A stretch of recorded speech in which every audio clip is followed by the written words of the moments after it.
Okay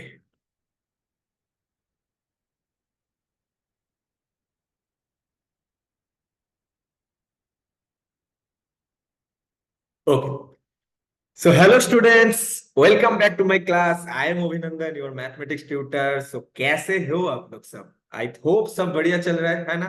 और exam भी सामने है, तो चलो थोड़ा सा रिवीजन कर लेते हैं। ये जो चैप्टर है सबको मालूम है, दैट इज रेशियो को प्रोपोर्शन। बहुत इजी चैप्टर है, राइट? सो ये चैप्टर में क्या क्या मतलब पहले से ही आप लोगों को मालूम है ऑलरेडी। आज थोड़ा सा रिवीजन कर लेंगे, ठीक है? तो रेशियो में what is ratio, how to represent a ratio, कहाँ पे यूज करना है रेशियो को, प्रोपोर्शन के भी से मतलब प्रोपोर्शन कैसे, मतलब उसका डेफिनेशन क्या है, रिप्रेजेंटेशन कैसे है, प्रॉब्लम सॉल्व कैसे करना है, सब कुछ आज जान लेंगे। एक बार तो हो ही गया, ये रिवीजन क्लास है। तो चलो एकदम टॉपिक स्टार्ट कर लेते हैं। ओके, सो फर्स्ट थिंग देखो, दैट इज रेशियो। तो रेशियो है क्या, मतलब इसका यूज क्या है, वो भी तो जानना पड़ेगा, है ना? कि रेशियो का यूज क्या है। तो ratio is a comparison of two numbers. तो ratio is a comparison of two numbers मतलब क्या है? मान लो आपके पास दो नंबर है, आपके पास एक है और मेरे पास भी एक नंबर है 20। आपके पास 10 है और मेरे पास 20 है। तो ये जो आपके पास जो नंबर है और मेरे पास जो नंबर है, इसके अंदर अगर कंपेयर करना है तो आप रेशियो का हेल्प ले सकते हो, ठीक है? Now ratio can be written in three different way. मतलब रेशियो को आप तीन अलग अलग वे में उसको रिप्रेजेंट कर सकते हो। तो पहला वे क्या है? ए टू बी। तो दैट इज मान लो 10 to 20, ठीक है? दूसरा वे है A is to B, that is 10 is to 20। ये जो साइन है ना, ये जो साइन है ना, इसको आप बोलोगे इज टू। याद रखना, इसको बोलोगे आप लोग इज टू। रेशियो में इसका नाम है इज टू। ऐसा मत मत बोलना कि सर 10 डबल डॉट 20, नहीं भाई, ये है इज टू। 10 is to 20, ये रेशियो है आपका। और दूसरा लास्ट जो मतलब वो है, वो कैसे लिखोगे? 10/20। तो रेशियो को आप ऐसे भी लिख सकते हो। ओके, अच्छा। अच्छा, नीचे डिनोमिनेटर में कभी भी जीरो हो सकता है क्या? नहीं हो सकता है, सबको मालूम है। डिनोमिनेटर में अगर जीरो हो जाएगा तो ये वो अनडिफाइंड हो जाएगा, उसको आप डिफाइन नहीं कर सकते हो। तो वही लिखा हुआ है कि because the ratio is the fraction, b can not be zero. मतलब डिनोमिनेटर कभी भी जीरो नहीं हो सकता है। और जो लास्ट लाइन है, ratio are express in the simplest form. मतलब रेशियो को आपको सिंपलेस्ट फॉर्म में लिखना होगा, वो मैं बाद में बोलूंगा आप लोगों को, ठीक है? वो मैं नेक्स्ट नेक्स्ट स्लाइड में आप लोगों को बोलूंगा, ठीक है? इतना समझ में आ गया? Moving to the next slide. So ratio is a comparison of two quantities. ये पहले ही बोला, अभी कंपैरिजन कैसे करना है क्या नहीं करना है वो देखो, अच्छे से देखो। सो मान लो आपके पास एक बास्केट है। आपके पास क्या है? बास्केट है, और उसमें क्या है? उसमें फ्रूट भी है। क्या फ्रूट है सर? सर ये एप्पल है। देखने में समझ में आ रहा है, ये एप्पल है, राइट? तो देखो अच्छे से देखो। तो एप्पल में आपको अगर क्वेश्चन में पूछेंगे कि tell me what is the ratio of the number of red apple to the number of green apple. So now you have to calculate the number of apples. So how many red apples are there? Sir, 4 red apples are there. Or how many green apples are there? Sir, 3 green apples are there. So what will be the ratio? So ratio कुछ नहीं है, बहुत easy है। So it will be 4:3। क्योंकि red Apple आपके पास 4 है और green Apple आपके पास 3 है। सो रेशियो को कैसे लिखना होगा? 4:3। और कैसे लिख सकते हो? Very good, 4/3। बट मान लो क्वेश्चन में ऐसा पूछा है कि find the ratio of the number of green apple, GA, short form GA. तो green apple to R A, that is red apple. तब जाके क्या होगा? तब भी के 4:3 होगा? नहीं। देखो, एक चीज याद रखना, जिसका नाम पहले आता है वही तो पहले जाता है ऑलवेज, है ना? तो इसमें भी सेम, ग्रीन एप्पल का नंबर, ग्रीन एप्पल का पहला बात हो रहा है ना, तो उसका नंबर भी आपको पहले लिखना होगा। तो 3:4। और और यू कैन राइट 3/4, ठीक है? तो चेंज हो जाएगा, याद रखो। अगर आपसे पूछेंगे red apple to green apple, तब जाके 4:3। अगर green apple to red apple बोलेंगे, तब जाके आपका क्या होगा? 3:4। Got it? समझ में आया? Moving to the next slide, चलो। और एक एग्जांपल है मेरे पास, ठीक है? मेरा थोड़ा सा ये वाला हिस्से को मैं थोड़ा सा, नहीं तो इसका फेस समझ में नहीं आएगा। ओके, मैं पहले से थोड़ा सा मार्क करके रखा है इसको। तो दिस इज रोहित और ये आपका शिमी। सर ये कौन सा रोहित है? अरे भाई वो कोई मिल गया वाला, कोई मिल गया वाला था ना, ऋतिक रोशन, जादू। तो ये जादू वाला रोहित है, ठीक है?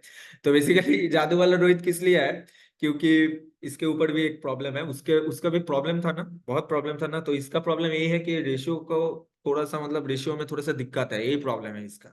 जादू में क्या प्रॉब्लम थी कि उसको, उसका एज जितना था बट उसका जो मैच्योरिटी लेवल था वो थोड़ा सा कम था। उसमें वो प्रॉब्लम था और इसमें ये प्रॉब्लम है कि उसको रेशियो कैलकुलेट करने में प्रॉब्लम है।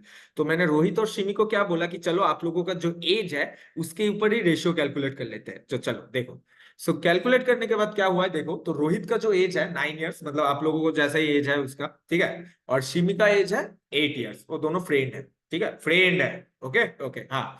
तो चलो, सो क्वेश्चन में पूछा है कि find the ratio of age of Rohit to age of Shimi. तो बहुत सिंपल है सर, 9:8। हाँ, उसको आप 9/8 भी लिख सकते हो। तो देखो रोहित, देखा ना कितना इजी है, और आप बोलते हो कि सर कितना हार्ड है। बहुत इजी है। अच्छा, बट मान लो क्वेश्चन में ऐसा आ रहा है कि find the ratio of the age of Shimi to the age of Rohit, तब भी क्या ये होगा? नहीं भाई, मैंने लास्ट स्लाइड में बोला ना, उल्टा हो जाएगा, ठीक है। इट विल बी लाइक 8:9, और you can right 8/9। Got it? तो ऐसा होना चाहिए, जो क्वेश्चन में पहले पूछ रहा है उसको पहले लिखो, जो बाद में पूछ रहा है वो बाद में लिखो, एकदम नॉर्मल चीज है, ठीक है। Moving to the next slide. Okay, क्या है इसमें भाई? अच्छा, एक छोटा सा प्रॉब्लम है। प्रॉब्लम में क्या है देखो, Shyam planted 12 fruit trees in the garden. Out of these trees, 5 are mango trees. अभी तो उसमें एप्पल था, इसमें मैंगो भी आ गया भाई। देखो सब सब फ्रूट के बारे में बात हो रहा है। एप्पल हो गया, मैंगो हो गया, अभी देखो दूसरा फ्रूट भी आ सकता है, ठीक है ना। And the rest are apple trees. तो रेस्ट आर मतलब क्या है, 12 अगर आपके पास टोटल फ्रूट है, उसमें से अगर -5 कर दोगे तो 7 आपका क्या हो गया, एप्पल मिल गया आपको। Let us compare the number of mango trees to the total number of fruit trees. तो आपसे पूछ रहा है कि जो मैंगो ट्री है दैट इज 5, और टोटल ट्री कितना है 12, so the ratio will be 5:12। कितना इजी है सर। सर अगर मान लीजिए सर क्वेश्चन में ऐसा आ रहा है, late us compare the number of, अरे इसमें तो ये भी था। अरे चलो, एक स्लिप तो स्कीप हो गया भाई। चलो, अरे भाई इसमें तो पिक्चर भी था, मैं भूल ही गया पिक्चर शो करना। तो देखो आप लोगों के लिए मैंने कितना अच्छा मैंगो ट्री और एप्पल ट्री का भी जुगाड़ कर लिया, थोड़ा सा देख लो। बट क्वेश्चन में मान लो ऐसा पूछ रहा है कि let us compare the number of apple trees to the number of mango tree, तब जाके क्या करोगे, राइट। तो एप्पल ट्री तो आपके पास 7 है, और मैंगो ट्रीज आपके पास 5 है, सो इट विल बी 7:5, ठीक है। ओके। अच्छा, और एक चीज मैं थोड़ा सा आपको बोल देता हूँ, ये आप लोगों का सिलेबस में अभी है नहीं, ठीक है। फिर भी जान लो, ये जो फर्स्ट वाला टर्म है ना, कोई भी रेशियो को, इसको आप बोलोगे एंटीसीडेंट। याद रखो, एंटीसीडेंट, इसका नाम होता है एंटीसीडेंट। एंटीसीडेंट, एंटीसीडेंट इसका नाम है, और इसका नाम है कॉन्जिक्वेंट। कॉन्जिक्वेंट का स्पेलिंग क्या है, मैं इधर लिख रहा हूँ, आप देखो, कॉन्जिक्वेंट, याद रखना, कॉन्जिक्वेंट। ये आता नहीं है क्वेश्चन में, नॉर्म एक्स्ट्रा इंफॉर्मेशन है, थोड़ा सा एक्स्ट्रा इंफॉर्मेशन। इसको आप बोलोगे एंटीसीडेंट, इसको आप बोलोगे consequent. Okay, moving to the next slide, just a second. Okay, remember, एक चीज याद रखना पड़ेगा आपको always, ratio must express first in both measurement and unit. मतलब क्या, मान लो आपसे पूछ रहा हूँ कि बोलो तो 3 किलो आपके पास, मान लो 3 किलो शुगर है, और मेरे पास मान लो 200 ग्राम शुगर है। तो आप इसका रेशियो कैलकुलेट कर सकते हो, है ना, कर सकते हो ना? हाँ हाँ हाँ। नहीं कर सकते हो। देखो, unit should be same, always remember, unit should be same. Unit अगर सेम नहीं है तो नहीं हो पाएगा। तो 3 किलो को आइधर आप ग्राम में कन्वर्ट करो, नहीं तो ग्राम को आपको किलो में कन्वर्ट करना होगा। तो किलो से ग्राम करना थोड़ा सा इजी है ना, है ना। हाँ, तो 3 किलो मतलब 3000 इज टू, आप कर लो 200। सो 0 0 cancel, so it will B 30:2, ठीक है ना। चलो, ऐसे ही रख लेता हूँ इसको सिंपलेस्ट फॉर्म में, नेक्स्ट स्लाइड में बोलूंगा। तो ये हो गया आपका रेशियो, ठीक है। चलो, और अच्छा, उधर में एक एग्जांपल है, जस्ट अ सेकंड। ये क्या होता है मेरा लैपटॉप से, मेरे को समझ में नहीं आता है, ठीक है, क्योंकि मतलब खुद से ही हो जाता है, खुद से ही सब कुछ हो जाता है। Just a second. ओके, तो देखो इधर एक प्रैक्टिकल एग्जांपल है। आप अगर आप देखोगे अच्छे से, मैं थोड़ा सा ये चीज को इरेज कर देता हूँ, जस्ट अ सेकंड। ओके, सो देखो मैंने एक बहुत बढ़िया एग्जांपल लिया आप लोगों के लिए, बहुत इजी हो जाएगा ये चीज। मान लो आपके पास ऑप्शन है कि 6 आवर टू 2 डेज, इसका रेशियो कैलकुलेट करना है। सो क्या हो जाएगा, 6 आवर्स 2 डेज मतलब 48 आवर्स। तो मैंने डे को ना आवर में कन्वर्ट कर दिया। मैंने क्या बोला, यूनिट शुड बी सेम। तो ये 6 आवर्स एंड 48 आवर्स का अभी हम रेशियो कैलकुलेट करो, तो इट विल बी लाइक 6:48 और इसको छोटा करोगे तो इट विल बी 1:8। अब ये छोटा करना भी क्या होता है, ये नेक्स्ट स्लाइड में मैं आपको बोल रहा हूँ, ठीक है। चलो, so ratio are express in the simplest form, मतलब कोई भी रेशियो अगर आपके पास है, जैसे लास्ट रेशियो में आप लोगों ने देखा 6:48, वो मैंने लिखा 1:8, क्योंकि उसको आप छोटा कर सकते हो, ठीक है। जैसे मैंने लास्ट स्लाइड में एक बोला था 30:2, इसको भी आप छोटा कर सकते हो, क्यों? क्योंकि 30 and 2 both are divisible by 2, so it will be like 15:1। So ratio अगर छोटा हो सकता है तो आपको छोटा करना पड़ेगा। Got it? तो चलो एक छोटा सा एग्जांपल देख लेते हैं, पहले तो इसको इरेज कर लेता हूँ, ठीक है। ओके, अभी चलो चलो एक छोटा सा नन्ना सा एग्जांपल देता हूँ। सो मान लो in a classroom there are 4 boys and 2 girls, तो देख लेता हूँ, रे बाप रे कितना सारे देखो स्टूडेंट है इसमें, ठीक है।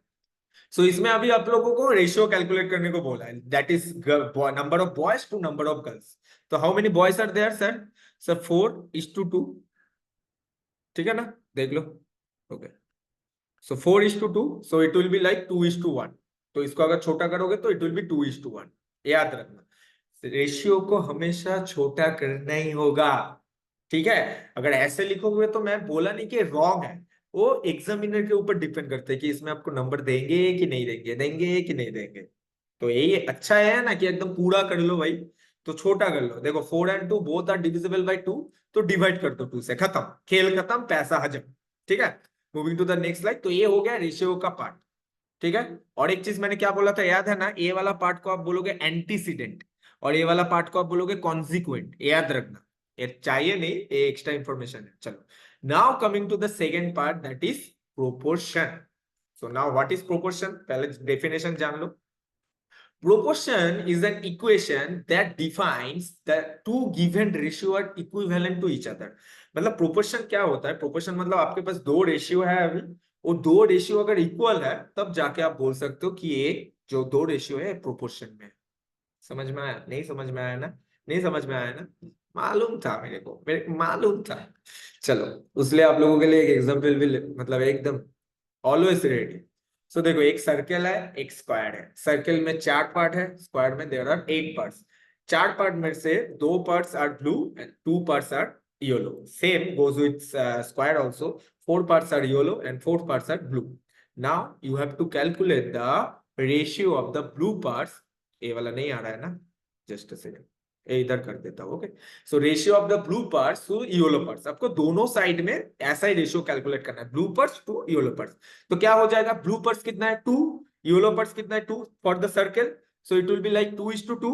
और इसमें कितना है 4 yellow 4 blue, so it will B 4:4, right. तो चलो देख लेता हूं, जस्ट अ सेकंड। सो देखो 2:2 एंड 1:1, और उसमें देखो 4:4 एंड 1:1। और एक चीज देखो, मान लो मैं जो, अच्छा 1:1 कैसे आया, क्योंकि सिंपलेस्ट फॉर्म में लिखना होता है 1:1, और इसको भी अगर छोटा करोगे तो 1:1। तो मान लो इसका नाम मैंने दिया A:B और इसका मैंने दे दिया C:D।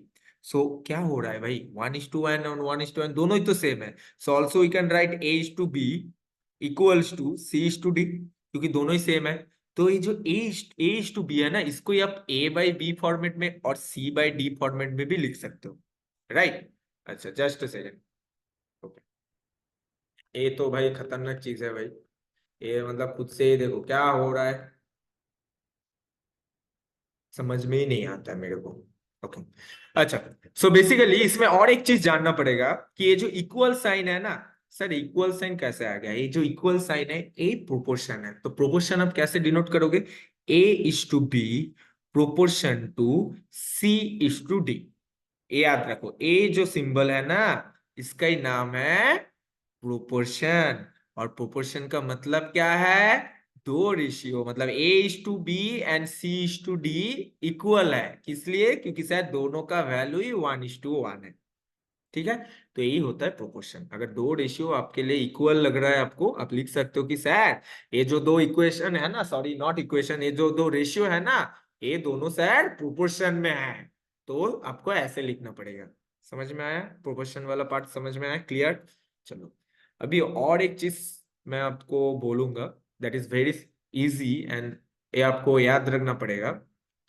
तो ये तो आपका हो गया प्रोपोर्शन कैसे रिप्रेजेंट करना है, बट ये जो बीच वाला दो टर्म है ना, इसको आप बोलोगे मीन, और जो दो साइड वाला जो टर्म है ना, इसको आप बोलोगे एक्सट्रीम।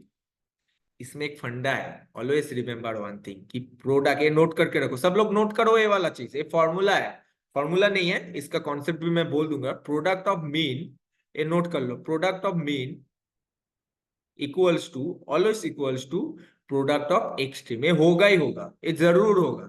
ये नहीं होगा मतलब आप प्रोपोर्शन रिप्रेजेंट करने का कुछ तो मतलब उसमें तो कुछ तो गलती है, ये याद रखना, ठीक है। अब देख के आपको समझ में आ जाएगा। ओके, सो मान लो आपके पास दो इक्वेशन है, सॉरी दो प्रोपोर्शन गिवन है। एक तो है 2:3 प्रोपोर्शन टू, मान लो है 4:3, और दूसरा है 2:3 प्रोपोर्शन टू 4:6। अभी इसमें से क्वेश्चन है कि कौन सा वाला करेक्ट है। आप कैसे चेक करोगे? कुछ नहीं करना है, दोनों में प्रोडक्ट ऑफ मीन्स करो, दोनों में प्रोडक्ट ऑफ एक्सट्रीम करो, देखो सेम आ रहा है कि नहीं। देखो इसमें, देखो इसमें 3 into 4 करने से 12 हो रहा है, बट इसमें 2 into 3 करने से 6 हो रहा है, तो ये प्रोपोर्शन में नहीं है। बट इसमें देखो 3 into 4 करने से भी 12 हो रहा है, और एक्सट्रीम का अगर मल्टीप्लाई करोगे तो फिर भी 12 भी हो रहा है, मतलब सर ये प्रोपोर्शन में है। तो ये वाला फॉर्मूला बहुत इंपॉर्टेंट है, बहुत ही ज्यादा इंपॉर्टेंट है। तो प्रोपोर्शन में हमको इतना ही जानना है और कुछ नहीं जानना है इसमें, ठीक है। चलो अभी एक क्वेश्चन कर लेते हैं कोई। सो क्वेश्चन है क्या कि n/3, n/3 proportion to 10:15। Okay, आपको n का वैल्यू सॉल्व करना है, तो पहले तो इसको ऐसे लिख दो, n/3 प्रोपोर्शन को अब ऐसे लिख दो 10/15। देखो दो उपाय है, अब तो डायरेक्ट ऐसे इसको भी देखो, पहले तो इसको क्रॉस मल्टीप्लाई करके ऐसे लिख सकते हो 15n=30, सो n=2, ठीक है ना, ऐसे भी कर सकते हो। और दूसरा आप डायरेक्ट कर दो कि sir we know product of means that is 30 product of extreme that is 50n। So आप डायरेक्ट भी कर सकते हो, बट वो फॉर्मूला आपको जानना पड़ेगा, right. So n=30/15, so answer is 2, ठीक है। चलो और एक प्रॉब्लम कर लेते हो क्विक, जल्दी से और एक प्रॉब्लम कर लेते हो। देखो मेरा ये तो भाई कुछ अलग ही हो जाता है, ठीक है ना, just a second. Last slide था ना, हाँ ओके, यही लास्ट स्लाइड है भाई लोग, हो गया भाई। बट एक प्रॉब्लम मैं खुद से दे देता हूँ। मान लो एक प्रॉब्लम है एक्स, मान लो 20:x प्रोपोर्शन टू 40:2, ठीक है। आपको x का वैल्यू कैलकुलेट करना है, तो कैसे करोगे? लिखो 20, देखो दो उपाय है, तो मैं एक काम करता हूँ, वो product of mean product of extreme वाला मेथड यूज करते हो। तो प्रोडक्ट ऑफ मीन्स मतलब 40x इक्वल्स टू 20 into 2 मतलब 40, so it will be x equals to 40/40, so it will be 1, so it will be 1। so कोई भी problem हो अगर आपके पास, तो आप ऐसे कर सकते हो, ठीक है। Okay, so next slide, last slide आप लोगों के लिए। ये स्लाइड तो मैंडेटरी है भाई, ये तो मेरा मेरा क्लास में ये वाला स्लाइड मिस हो जाएगा तो सर अच्छा नहीं लगता है, राइट। एकदम एकदम मालूम है भाई, सबको मालूम है। चलो, so thank you so much guys. और ये चीज तो मैं सब मतलब और सब क्लास में यही बोलता हूँ कि देखो स्माइल करना फेस में, देखो मेरा क्लास में मेरे को जितना प्रॉब्लम है, स्माइल मेरे फेस में नहीं जाएगा, मेरे फेस में ऑलवेज स्माइल रहता है, ठीक है। So keep smiling keep starting. तो बेसिकली स्माइल भी जरूरी है और स्टडी करना भी मतलब जरूरी है। अभी तो आप लोगों का एग्जाम भी नजदीक है, तो आपको पढ़ना ही पड़ेगा, राइट। तो always keep smiling keep starting. और एक कोड भी है आज के लिए, बहुत बढ़िया कोड है भाई, बहुत बढ़िया कोड है ये। लाइफ में अगर आप लोग मतलब थोड़ा सा अप्लाई करोगे ना, अरे लाइफ तो एकदम झिंगा लाला, ठीक है। So education is the most powerful weapon you can use to change the world. तो इसका मतलब क्या है सर? इतना बड़ा बड़ा वर्ड मेरे को समझ में नहीं आ रहा है सर। सो बेसिकली ये बीबी किंग ने बोला, मैंने नहीं बोला। सो इसका मतलब यही है कि आपका अगर एम बहुत हाई है, आपका गोल अगर बहुत हाई है, उसको अचीव करना है, तो उसके लिए आपको पढ़ाई लिखाई करना जरूरी है। ऐसा हम नहीं बोल रहे हो कि वही मतलब ओनली वन एंड ओनली वो है, नहीं। खेलना कूदना भी जरूरी है, फिजिकल एक्सरसाइज भी जरूरी है, सब कुछ जरूरी है, but education most important weapon. अगर दुनिया को आपको चेंज करना है, एडुकेशन जरूरी है। ये दिमाग में एकदम एकदम इनपुट कर दो। अगर इनपुट ए कर दोगे तो आउटपुट जरूर आ जाएगा, ठीक है। आज के लिए इतना ही। अच्छा, नेक्स्ट क्लास में we will discuss about the mean proportion, continued proportion, third proportion, इसके बारे में और डिटेल्स में जानेंगे। आज का क्लास में सिर्फ था कि रेशियो और प्रोपोर्शन के बारे में बेसिक नॉलेज, बेसिक इंफॉर्मेशन था। ठीक है, इसके ऊपर और क्वेश्चन आंसर नेक्स्ट क्लास में होगा। तो आज के लिए इतना ही, अच्छे से पढ़ो, मिलते हैं नेक्स्ट क्लास में। सी यू गाइस।